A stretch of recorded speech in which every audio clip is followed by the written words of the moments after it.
John చెట్టు చూశారు కదా, ఈ జాన్ చెట్టు ఆన్లైన్లో అయితే కొన్నానండి. ఈ జాన్ చెట్టు హైబ్రిడ్ చెట్టు అండి.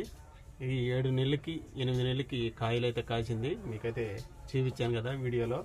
కాయలు చూడండి, పండిపోండి కాయలు అయితే. చూడండి, పిందులు తర్వాత పండిపోండి. చెట్టు చిన్నదేనండి. కాయలు అయితే ఎన్ని కాయలు అయితే కాసి ఉన్నాయి చూడండి. ఒక కాయ కూడా మేము కోసుకొని తిని చూసాము. చాలా తీయగైతే ఉందండి. చూశారు కదా, చెట్టు చూశారు కదా. నా వీడియో మీకు నచ్చినట్టయితే ఒక లైక్ చేయండి. ఛానల్ కొత్తగా చూస్తున్నవారు సబ్స్క్రైబ్ చేసుకోండి ఫ్రెండ్స్. తర్వాత మంచి వీడియోలో మళ్ళీ కలుసుకుందాం. బాయ్.